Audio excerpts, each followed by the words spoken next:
In this episode of the Project Management Podcast, I'll show you how to apply emotional intelligence concepts to day-to-day project management tasks and activities like communications, team building, assignments, goals, priorities.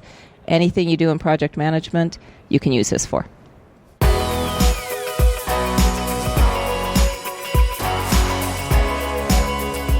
Hello and welcome to the Project Management Podcast at pm-podcast.com. I'm Cornelius Fichtner. We are coming to you live from the uplifting 2017 PMI Global Conference in Chicago. And with me right now here in the hallways of the conference center is Kim Wasson. Hello, Kim. Hello, Cornelius. Good morning. How are you? I'm just fine. That's fine. And this room over there, 175, that's where you will be presenting tomorrow morning. Indeed. Okay. Yes, and I am now officially going to complain to PMI about the distances one has to walk here. I am going to bring my hiking boots next year. It's really hard to get from place to place, but I don't have to use the gym here. Yeah, so ladies, do not wear high heels, wear something comfortable. And gents, same goes for you. Your topic is emotional intelligence, from chocolate to video conference. EI tools for smoother projects. Okay, first of all, EI tools. Yes, well, sometimes it's EQ, sometimes it's EI. They're kind of interchangeable, but it's emotional intelligence, so EI is kind of the abbreviation, but EQ is like IQ. Okay. So these are our tools. I'm really trying to focus in on the practical tools. I want to hand people things to walk out with, to build up their toolkit to use these things Wonderful. day to day. So, emotional intelligence, soft skill, touchy-feely, you're giving us the tools. Are you finally making us use hard tools to do all these soft skill things? Yes, that's the idea. We project managers love you. Exactly. That's what I'm finding. Everybody feels. Last year when I presented, I had a lot of people find me afterwards and say, "That was great. I really loved your presentation. Do I really have to do this?" And it became pretty obvious that the more concrete tools I can give people, the more comfortable they're going to be using them. Okay, so why should we care? Why should we care? Well, obviously, if you already like the people side of project management, this just gives you some more tools. But if process is really what you like, you have to realize that just because it's a process, people aren't going to use it, right? So in order to make your beautiful processes work, you have to figure out how to make people want to use the process. If it doesn't make sense to them, if they don't see the benefit, they're going to go around it. So no matter which side you come down on, projects are really people. And you've got to be able to use these tools. Mm-hmm. On one of your slides in the opening, you have a true example. What is the true example? World. I coach project managers, both new and experienced. And I had a new project manager at a client company, and his first project was to port an application, an IT application, internal application, to be for use in Europe. And he understood the application in the U.S. He had done support for it. And they use an agile process at this client company. And he was working with an outsourced company that he uses often. The outsourced company brought in a new project manager for this. She wasn't brand new. She was new to the company. And she had worked in a hardware environment at a printer plant. He could not get her to use agile. The user stories would drag. There was nothing to show the business unit who really needed to see it and see what adjustments they needed to make. They weren't working in priority order, and he wouldn't talk to her about it. He said, "It's the process. She has to use it." But she's not using it. You have to talk to her about it. No, it's the process. She has to use it. So I finally, 3 months it took me, and he didn't talk to her, but he had me talk to her. And I didn't tell her the process. She knew the process. But I told her every step of the process, what it would do for the project and what it would do for her team. What's the benefit to her team? And that was fine. Then she followed it to the letter because she was brand new to the company. This was how she was proving herself. To use a process she'd never used before, wasn't, as far as she knew, it wasn't going to work. She had to prove herself, and she was using the processes that had worked for her before. So as soon as we turned it around and said, "No, you're going to be successful, here's how," she was fine. So that's really all it took. It took half an hour, and she was good. All right. Learning and working styles. Why are they important for our discussion today? This is one of the best tools that I have. People take in information, and this is not only behavioral science, but it's actually neuroscience now. People take information best in one or possibly two of 5 ways. They can take it in all of them, but we're all really, really busy, and we're going to look for the ways that are easiest. So the people that we communicate as project managers are going to look for their easiest way. So we need to figure out what their easiest ways are and present information in as many ways as possible. It sounds really hard and it sounds really time-consuming, but it's not. It means that we need to outline our minutes and put italic and bold in there so that the people who do reading are going to read them, but the people who do visual can pick out the points without putting it away. Otherwise, and you've just given us 2 of those learning styles, right? Visual and reading. Visual and reading are 2 of the learning styles. The reading people are the ones who will always answer your email, right? You can send them anything in email. They're going to read it. They're going to get back to you.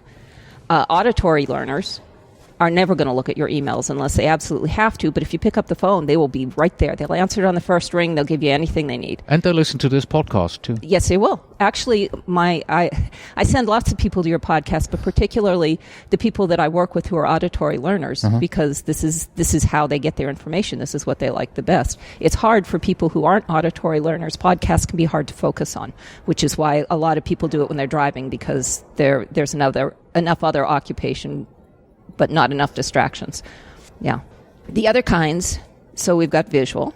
They like colors, graphs. We've got, so you send them stuff that they can take in quickly, absorb quickly. The reading people like email. The auditory people, you have to talk through things. You never say to an auditory person, oh, you can read the slide, right? Because they won't. And then there are tactile people who need to touch information. They're the ones you bring the handouts for. They're the ones who go to the whiteboard. And there are kinetic learners who have to move the information or move them. And I'm one of them, right? My hands are always going. I'll be the one tapping my foot. So kinetic learners will also take notes because that's moving. They like whiteboards a lot. You can tell the difference at a whiteboard between a kinetic and a tactile learner because the tactile learner writes and puts the pen down and the kinetic learner keeps the pen and fiddles with it. So knowing that people learn in these ways, you can start to present your information specific to the people in different ways, right? Show up for the person who doesn't answer email, for the auditory person, or pick up the phone. But when you're doing things like minutes and presentations, you can accommodate all of these learning styles pretty easily if you know that they exist. How do I involve tactile people in a video conference? Seems a bit difficult because they're at the other end of the world. It is a bit difficult. If you provide materials ahead of time, tactile people will always print them off. Okay. And they'll write on them. If you provided them a transcript of what you were going to say, they would still make notes because that's how they touch the information. So the more information you can provide ahead of time, the better off you're going to be. How can I find my own style so that I know what works for me? There are some online tests, right? You can test yourself. But really, if you're sitting in any of these presentations, you can tell. If you're looking for the picture or the graphic on every slide, you're probably visual. If you're reading through all the slides, you're probably a reading learner. If you're not looking at the slides at all, but you're listening carefully to the presenter, you're probably auditory.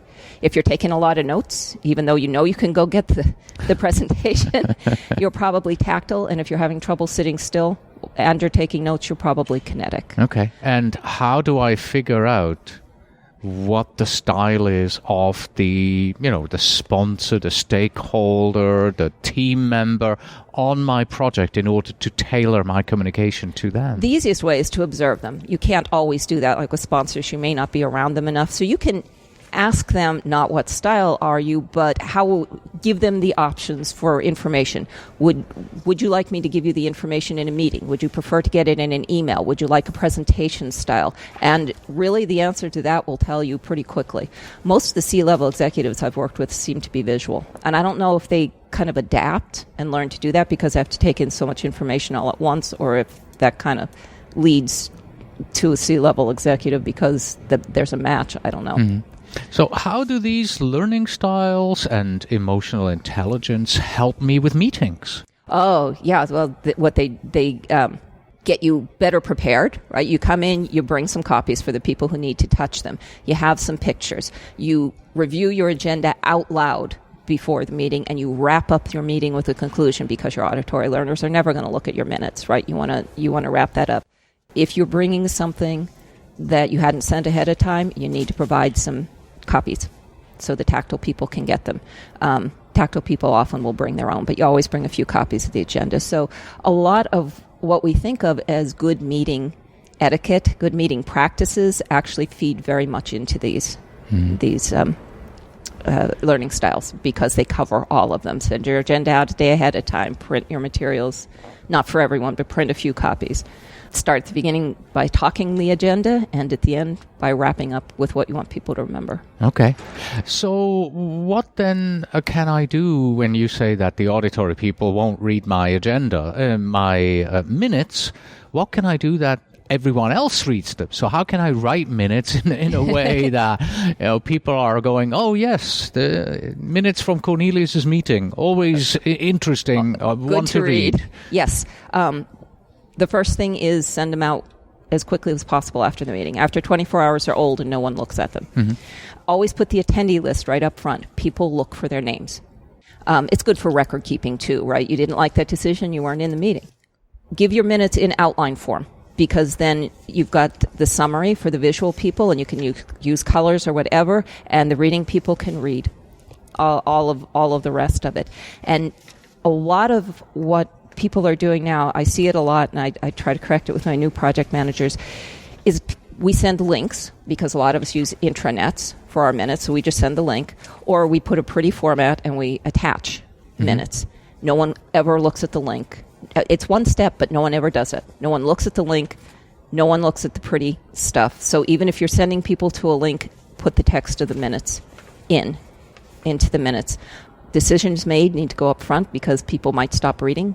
That's where you want to get them. So it's a little organization to come up with, but once you have it, it's actually really easy. Okay. What about one-on-one? One-on-one is really important. A weekly team meeting is not going to establish relationships you need with your team members to understand what they need and get that trust built up so that they are comfortable coming to you with problems, and you keep an open line of communication. You can't do that in a weekly meeting, so you actually have to spend some time with people. That means right at the beginning, but it means ongoing. So usually it means you need a regular meeting with everybody on your team. A one-on-one meeting. A one-on-one meeting where it's their time, and you never let people get out of it because they say they have nothing to talk about, because they always do. You just have to start open with a question, and the floodgates open. But that keeps the lines of communication open, and you establish that relationship, which is what you really need to exercise a lot of the emotional intelligence. You can do it group-wise, what I've talked about with meetings and minutes and things, but really one-on-one is where you get your information from your project. And if you have 7-8 people on your team, that takes time every week. It does take time. The least amount that I have seen be effective is half an hour every other week. It does take time.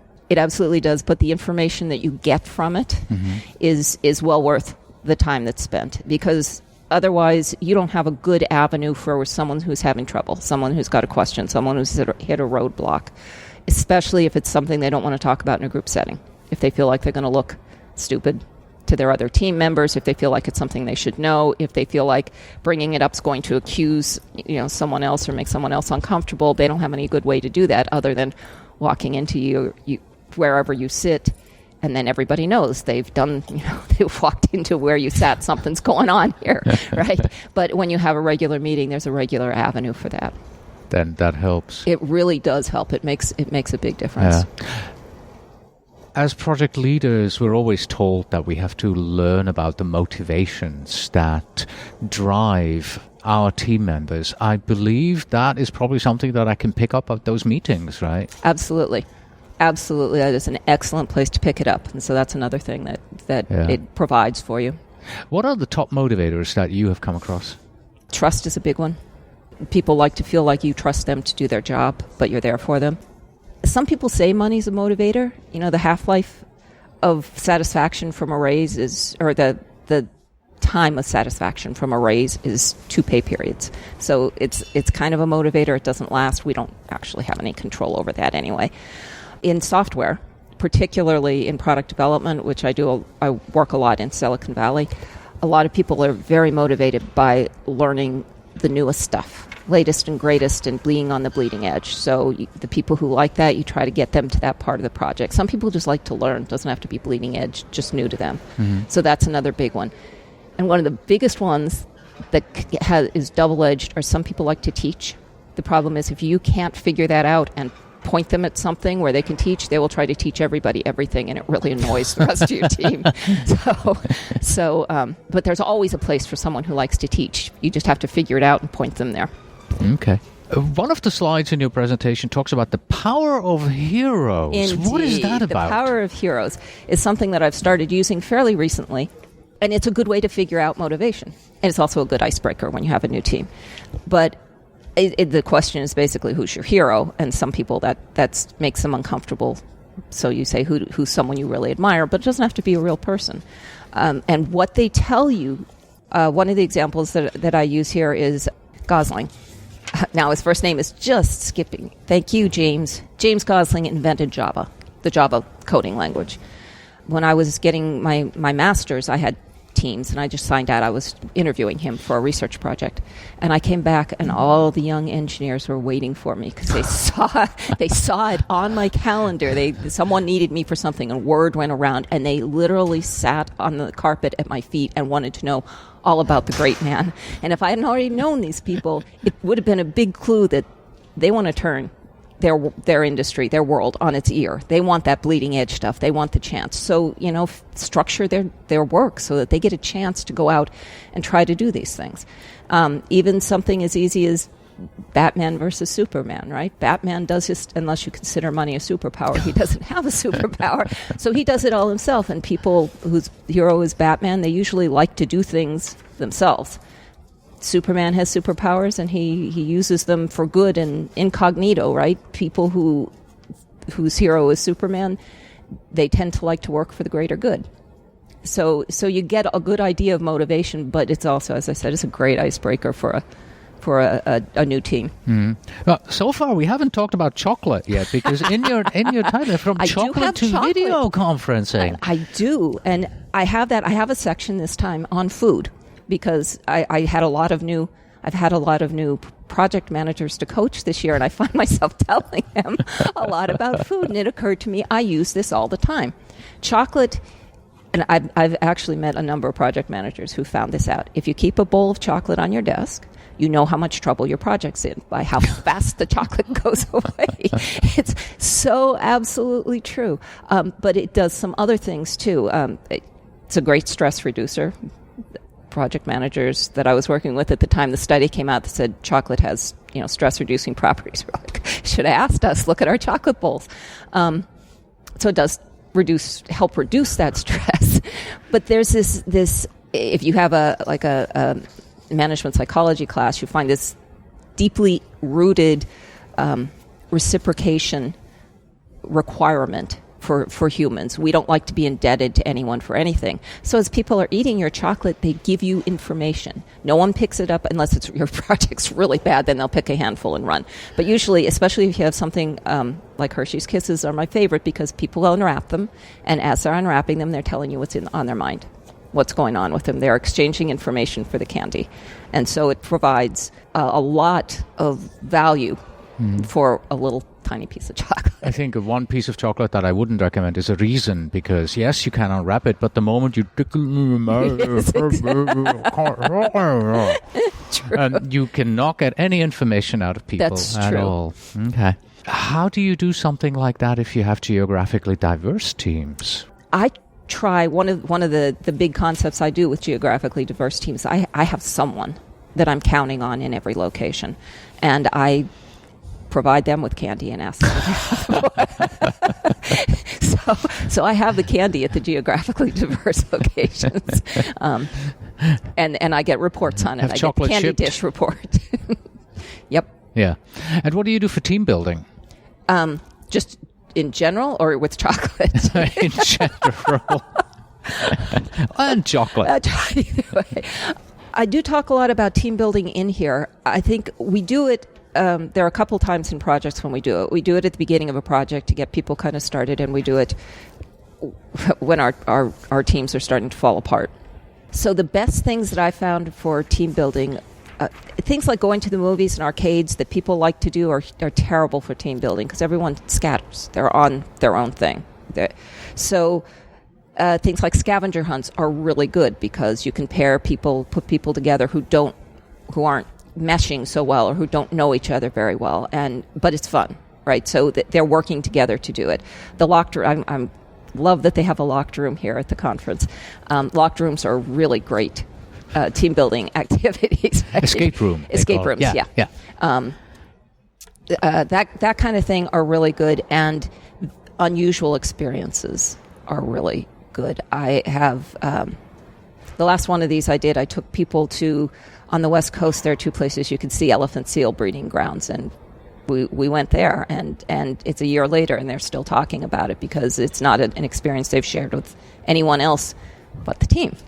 So I highly recommend doing them. They're a lot of fun. Kayaking I've done. You got to really be careful about the makeup of your team and who is physically able to do different things and who is interested in different things. So you try to find something that everybody can participate in. I want to move on to cultural intelligence in just a moment. But first, one of your slides, you call 911. Okay, what is that all about? This is really interesting, and I think it's a big blind spot for those of us who are project managers. But I got it from CPR. I've been CPR certified since I was a teenager. That's a lot of recertifications. And it changes. So once cell phones became ubiquitous, they changed it and said before you do start CPR, if there's anyone else around, someone call 911 before you start CPR. The next time I came in, they changed it. They said find someone, point to them, and say you call 911 because no one calls 911. Now we don't see this as project managers because we're the ones doing the CPR, or we've already called 911. No one has to tell us. To make this clear for our international listeners, 911 is the emergency number. Okay. It's the emergency number.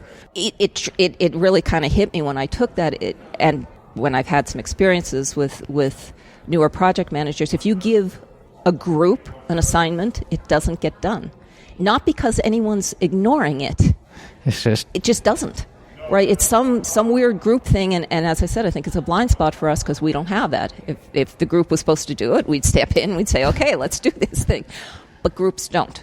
So the moral of it is don't give a group assignment, have a point person, have an assigned person. Okay, and now we're moving on to cultural intelligence. What is it? Indeed. It's kind of an extension of emotional intelligence, and it's just really now starting to get some teeth. I see that there are a few sessions on it. But it really is being aware that people come from a different place than you do, whether that's a physical place, whether it is an ethnic place, whether it's an experiential place, a corporate place. Different companies have cultures. People are coming from different places, and you need to be aware of what their expectations might be. And if you're going to their place, particularly physically, you need to be aware of what their customs are, and you need to adapt. And so the 3 things that they talk about in all of the cultural intelligence things are head, body, and heart. So head is do your research. Not only do your research, but come prepared to figure out how you're going to figure out if your research was right.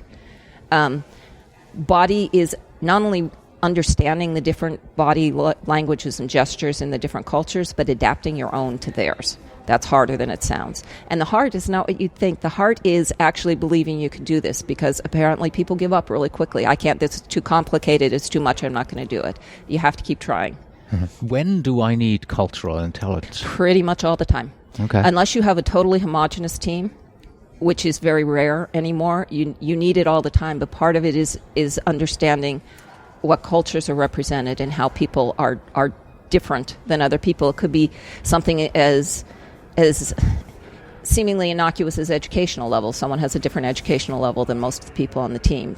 Understanding what that means to them. It could be as obvious as religious culture, or where people are from, even geographically. I mean, when I work with people in Atlanta, it is really different than when I work with people in Silicon Valley. I don't call people in Atlanta and say, what's the status? I call people in Atlanta and say, how are you how's doing? The weather? We got to get to what's the status, because that's what it is there. When I work with a company in Ukraine, they started in Kharkov, which is on the eastern border near Russia. Very Russian. They yell at each other in meetings, and it's okay, because it's what they do. Started to work with Lviv, which is on the western side, and it's very European, and they were horrified, as we would be if someone started yelling, at everybody in meetings. But it really is. It doesn't have to be outside of your country. It can be close, and still be make a big difference in how well your team's going to mesh and how you're going to work with people. Yeah. So what happens with the project manager when cultural intelligence meets emotional intelligence? It's a set on the continuum where you think before you act. When you observe and you think and you don't react. You do your homework, you do your research, you listen, you watch, and you respond appropriately. Okay. Back to food. What are some of the food tips that you have? The food tips that I have. Snacks are the best way to get people in for early meetings if you want them to get in on time. But if you bring them once, you better be prepared to bring them every single time, because the next time they show up, no one ever believes me. And they come the next time with no donuts, and everyone's like, "Where are they? Where are my donuts?" And if you especially if you have a long meeting and you bring something with sugar, you need to bring something else, because after an hour, everyone's going to fall asleep. Don't bring messy stuff, because no one wants to sit for 2 hours with banana peels in front of them. If you're doing lunch and you would like people to talk, because a lot of times, your teams get really heads down, you want to bring in something like pizza. If you bring box lunches, they grab them and go. If you bring something like pizza is really the best thing, but dim sum tapas, things where people feel like if they load up their plate, it's going to look bad. And so they have a piece and they talk.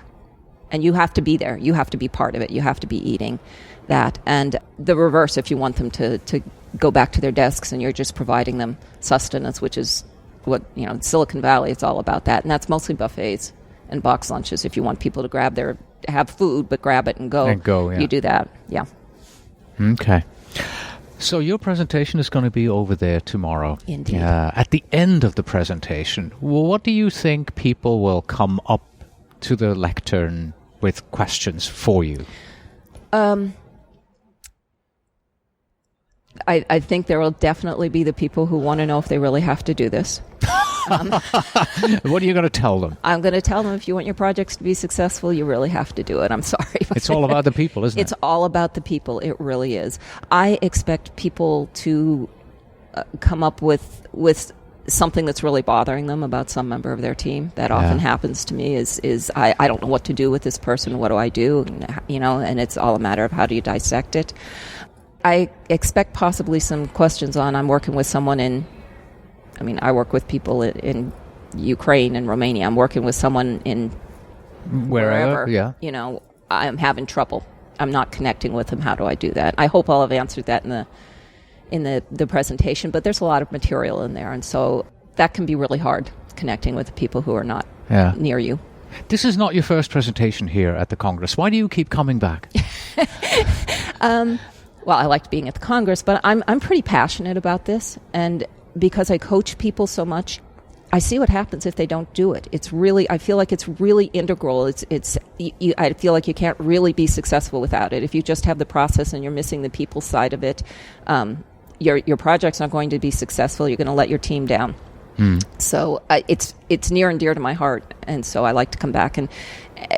As we talked about earlier, I'm refining it now to make it more practical and more here are the tools. Here's how you go out and do this stuff.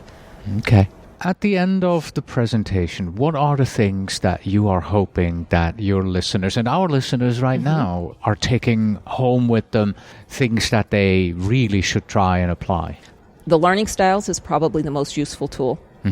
Some of the cultural intelligence, as we're working with more diverse teams, whether they're geographically diverse or just diverse, I would really like people to go out with an idea of how important it is, but also where to go. Where do I look for the things that will help me understand these various cultures? And really just an understanding of it's not really that touchy-feely. It's not nearly as finite as a process, but there are real tools that you can apply to this, and you can make it much more concrete. Out of all the tools that you have, which one is the easiest for everyone to use? Oh, the learning styles, far and away. People pick that up immediately, and I've watched a lot of people use it very successfully. Excellent. Kim, thank you so much for your time. Thank you for having me. I enjoyed it as always. See you next year. I hope so.